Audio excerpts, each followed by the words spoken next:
My name is Alara, and for 22 years, that name was little more than a whisper behind a much louder one, Miller. I was Mrs. David Miller. It wasn't a title I resented.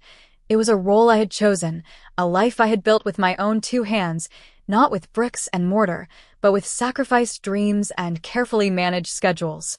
David was the sun, and I was the planet that quietly, diligently ensured his orbit was perfect. He was a man of the community, a local philanthropist with political ambitions that shone in his eyes every time he shook a hand or smiled for a camera. My world was the intricate, invisible machinery that made his world turn. I woke up at 5 a.m. not because I had to, but because David liked his coffee brewed at a precise temperature and the morning paper ironed. Yes, ironed. He said it showed a level of care that people noticed. And I, more than anything, wanted him to be noticed. My days were a symphony of logistics. I managed his calendar, a complex tapestry of donor luncheons, charity galas, and town hall meetings. I wrote his speeches, finding the perfect words to make him sound compassionate and strong, words that often came from a well of feeling deep inside me that I had long ago stopped exploring for my own sake. I curated our home, a beautiful old Victorian that had to be perpetually ready for impromptu guests who needed to be charmed. Every polished piece of silver, every perfectly arranged bouquet of flowers was a testament to my devotion. My own passions, my love for the quiet, dusty world of old books and forgotten histories, were packed away in the attic of my soul, like heirlooms I promised myself I'd look at one day. My hands, which once traced the delicate gold leaf on crumbling spines, were now experts at tying the perfect Windsor knot in David's silk ties. I loved him, you see. I loved him with a fierce, all-consuming dedication that I mistook for purpose. I believed that his success was my success, that his light was my light. I had poured every ounce of my being into the vessel of his ambition, and I felt full. The day it all shattered was a Sunday. The air in St. Jude's Cathedral was thick with the scent of old wood, melting wax, and the faint, sweet perfume of lilies on the altar. It was the annual Founders' Day service, and David was being honored with the Pillar of the Community award. The church was packed. The morning light streamed through the stained glass windows, painting jewels of color on the stone floor. I sat in the front pew, my back straight, a proud, fixed smile on my face. I had picked out his suit, a deep charcoal gray that made his silvering temples look distinguished, and I had rehearsed his acceptance speech with him for a week. Every word was perfect. Every pause was calculated. I felt a swell of pride as he walked to the pulpit, the applause echoing up to the vaulted ceilings. He was magnificent. He looked out at the congregation, his eyes sweeping over the faces of people whose names I had memorized for him, whose children's birthdays I had reminded him of. He began to speak, his voice resonating with the warmth and sincerity I had so carefully crafted for him. He thanked the board, the mayor, the community. Then he paused. He looked down at his notes, a small, almost shy smile playing on his lips. "And I would be remiss," he said, his voice dropping slightly, becoming more intimate, "if I did not thank the person who is the true pillar of my life. The one whose unwavering belief has been my guiding star." I felt my heart flutter, my smile widening. This was it. The public acknowledgement I so rarely received but always craved. I prepared to stand, to give a gracious little nod. But his eyes didn't find mine. They scanned the row behind me, and his smile grew wider, brighter. "Her name," he continued, "is Amelia. And she has shown me what true partnership, what true passion really is." A collective, quiet gasp seemed to suck the air from the cathedral. I followed his gaze. A young woman, no older than 25, with bright, eager eyes, was blushing. David extended a hand towards her. "Amelia, my love, please stand." And she did. In that instant, 22 years of my life turned to ash. It wasn't just an affair. It was an erasure. He hadn't just cheated on me. He had replaced me, publicly, in the very church where we had exchanged our vows. The faces in the pews turned towards me, a sea of pity and morbid curiosity. I could feel their stares like physical blows. The speech he was giving, the words of love and partnership, they were mine. I had written them for him to say about me. He was using my own words to discard me. I sat there, frozen in the front pew, the beautiful light from the stained glass feeling suddenly harsh and interrogating. The world narrowed to a single point, the triumphant look on his face and the soft, condescending pity in the eyes of everyone else. My carefully constructed universe, built on the foundation of his ambition and my sacrifice, had just been leveled by a few simple, cruel sentences. In that moment, my floor disappeared. It was the deepest pain I had ever felt. If you have ever been through a great disappointment and understand what it's like to have your heart broken, please like this video so I know I'm not alone on this journey. The days that followed were a blur of gray. The world lost its color. David's departure from our home was swift and clinical. He had his lawyers handle everything. There was no confrontation, no tearful goodbye, just a series of sterile documents that effectively sliced me out of the life I had built. The house, my curated masterpiece, was sold. My friends, who were really his friends, stopped calling. Their polite sympathy faded into an awkward silence, the social casualties of a war I hadn't even known was being waged. I found myself in a small, one-bedroom apartment on the other side of town, a place with thin walls and windows that looked out onto a brick alleyway. The silence was the loudest thing I had ever heard. For 22 years, my life had been a constant hum of activity, phones ringing, schedules to manage, events to plan. Now there was nothing. Just the drip of a faulty faucet and the hollow echo of my own breathing. I was a ghost.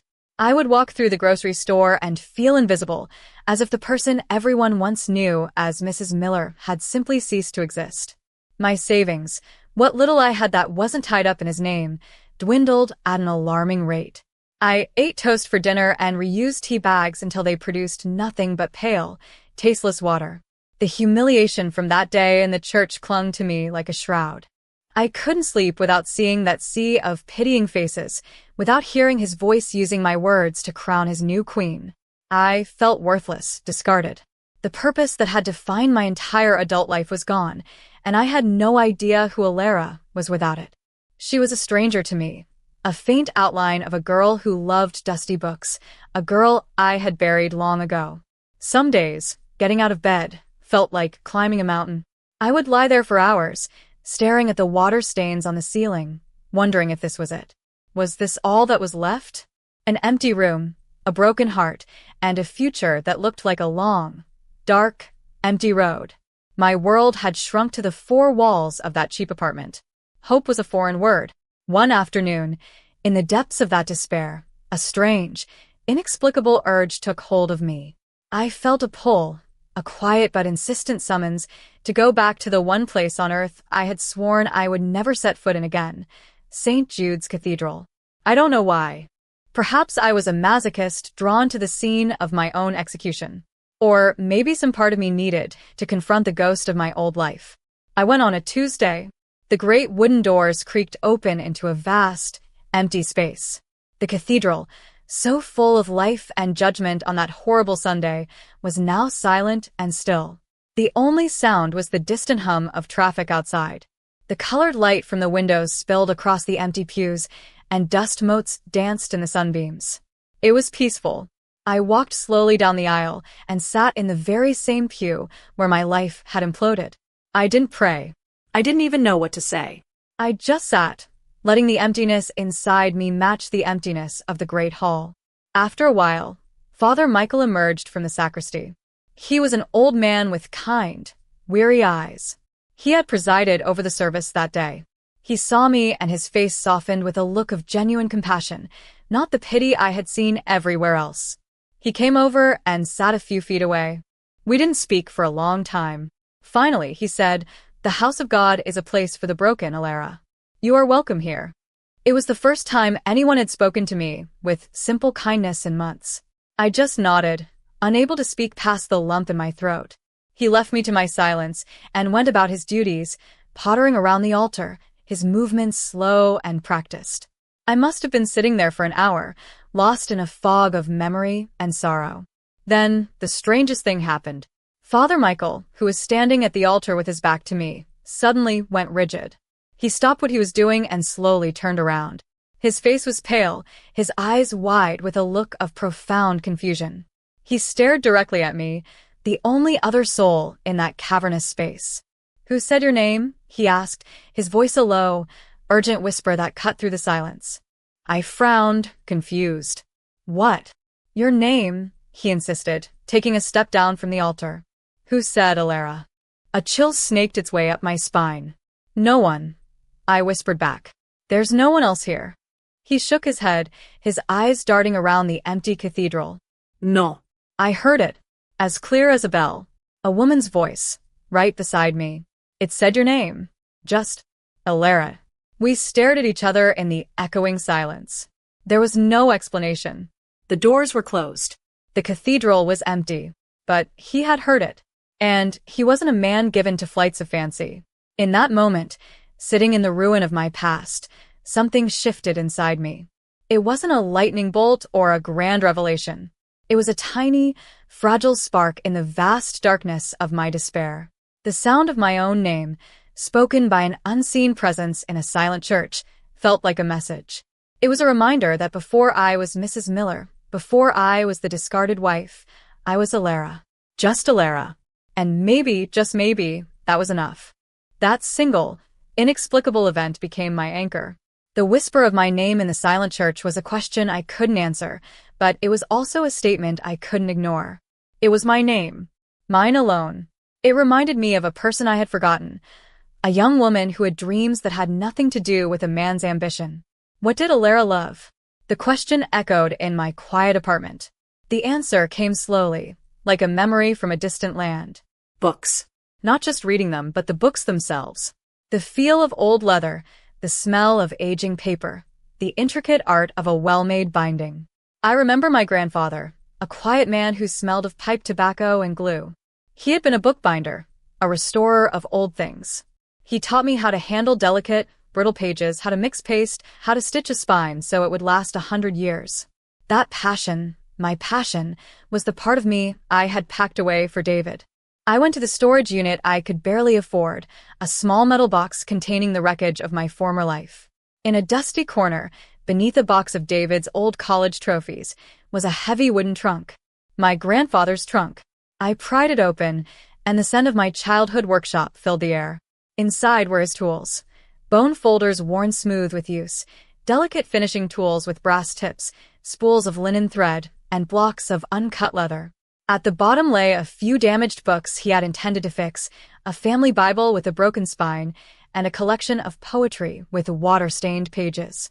I brought it all back to my apartment and turned my small living room into a makeshift workshop. The first few attempts were clumsy. My hands, accustomed to tying ties and arranging flowers, had forgotten the patient, precise movements. I tore a page. I smudged glue. I wanted to give up a dozen times, to surrender to the familiar comfort of despair. But the memory of that whisper, Alara, kept me going. I wasn't just fixing a book. I was trying to fix myself. I worked late into the nights, the only light the small lamp on my table. The meticulous process of mending torn paper, of reinforcing a weakened spine, of carefully cleaning a stained cover, became a form of meditation. Each repaired page felt like a healed wound in my own soul. I was taking something broken and making it whole again. My first real test came unexpectedly. I had started attending the quiet weekday services at St. Jude's, finding a strange comfort in the silent space. One morning, Father Michael found me in the church library, running my hand over a row of crumbling hymnals. He was still quietly mystified by the incident at the altar. Our parish records, he said with a sigh, pointing to a stack of enormous, leather-bound ledgers. They're falling to pieces. The diocese has no money for restoration. History, just turning to dust. On a sudden impulse, a surge of courage I didn't know I possessed, I said, "Let me see one." He looked at me, surprised, but brought me the oldest one, a record of births and deaths from the 1800s. The cover had detached, and the pages were as fragile as a butterfly's wings. "I can't promise anything," I said, my voice barely a whisper, "but I'd like to try." I took the ledger home and treated it like a sacred text. I spent 2 weeks working on it, using my grandfather's tools and the techniques he had taught me so long ago. I re-sewed the signatures, mended the pages with Japanese tissue paper so fine it was almost invisible, and reattached the old leather cover, carefully preserving its worn, historical character. When I brought it back to him, he was speechless. He opened it, running his hand over the reinforced spine, his old eyes wide with wonder. "My child," he said, his voice thick with emotion, "this isn't a repair. It's a resurrection." That Sunday, he showed the restored ledger to a member of the parish council, a retired history professor named Mr. Abernathy, who was a known local historian. Mr. Abernathy came to my apartment the next day. He looked around at my humble workshop, his eyes gleaming with professional interest. He gave me 2 more books from his personal collection to restore. When I was finished, he handed me a check. A check with my name on it. Alara. Not Mrs. David Miller. Just Alara. Holding that piece of paper, money I had earned with my own 2 hands and my own forgotten skill, was a feeling more profound than any applause David had ever received. It was the first brick in the foundation of a new life. Mr. Abernathy told his friends. The local historical society called. People began to arrive at my door with their own crumbling treasures, a great-grandmother's journal, a first-edition novel that had been damaged in a flood, a collection of letters from the war. I was no longer the pitiful woman from the church pew. I was an artisan, a keeper of memories. My work became my story. I was taking the broken, the discarded, the forgotten, and giving them a future. I was breathing life back into the past, and in doing so, I was breathing life back into myself. The little apartment, once a symbol of my failure, became a sanctuary of purpose. The scent of old paper and warm glue replaced the stench of despair. It was there, with my own hands, that I began to rewrite my story. I stopped being the victim and became the author of my destiny. If my journey of overcoming is inspiring you, subscribe to the channel to follow the next chapters and be part of this community of new beginnings. Success, when it came, wasn't a tidal wave, but a slowly rising tide. It started with a small article in the local paper, a human interest story about the town's hidden master of restoration. The reporter had been charmed by the narrative, the forgotten craft passed down from a grandfather, the meticulous, quiet work of saving history 1 page at a time. They carefully omitted the more painful details of my past, referring to me only as Alara, the bookbinder. For the first time, I had a public identity that was entirely my own. The article brought a new wave of clients, people from neighboring towns who had read the story. My little apartment was overflowing with projects. I had to create a waiting list. I worked from dawn until long after the sun went down, but it was never a chore. This work was my air, my food. Each book told a story, not just in its words, but in its physical journey. A faded water stain on a book of poems spoke of a window left open during a summer rainstorm decades ago. A child's crayon scribble in the margin of a fairy tale book was a ghost of laughter in a long silent nursery. I wasn't just fixing bindings, I was honoring lives. I was the guardian of these small, intimate histories. The financial stability was a quiet miracle. I could buy groceries without anxiety. I replaced the dripping faucet. I even bought a new, comfortable chair to sit in while I did my fine detail work. These weren't luxuries. They were affirmations of my independence. But the true measure of my success was internal. The timid, broken woman who had hidden in her apartment was gone. In her place was a woman who knew her own worth. My hands were my proof. They were often stained with ink or tacky with glue, but they were strong, capable hands that created value and preserved beauty. I learned to speak with clients about my craft with confidence, to price my labor fairly, and to take pride in the results. I was no longer a shadow. I was the source of the light. It was on a crisp autumn afternoon, about 2 years after the day in the church, that the past walked back into my life. The bell above my new workshop door. I had finally moved my business out of my apartment and into a small, charming storefront downtown chimed. I looked up from the delicate task of applying gold leaf to a restored Bible. And there he was, David. He looked older. The confident shine in his eyes had been replaced by a certain weariness. His expensive suit seemed to hang on him a little loosely. He looked around the workshop, at the presses, the rows of tools, the shelves of books waiting for my attention, with an expression of complete bewilderment, as if he couldn't reconcile this reality with the woman he had discarded. "Alara," he said, his voice hesitant. "I saw the article. It's impressive. What you've done here." I didn't say anything. I just wiped my hands on my apron and waited. I actually have a proposition for you," he continued, shifting his weight. "A business proposition." He explained that his family had an old charter, a document from the 18th century, granting them their original land in the state. It was a cornerstone of his family's legacy, a symbol of their deep roots. And it had been damaged, stored improperly for years. "I need the best," he said, trying to flatter me. "Everyone says that's you." The irony was staggering. He had come to me, the woman whose identity he had erased, to restore the very symbol of his own. He needed my skill, the very part of me that had been allowed to flourish only after he was gone. He was treating this as a transaction, as if our shared history was just a footnote. It was the moment of my final confrontation, but it wouldn't be with tears or raised voices. It would be on my terms, in my space, surrounded by the evidence of the life I had built from the ashes of the one he had burned down.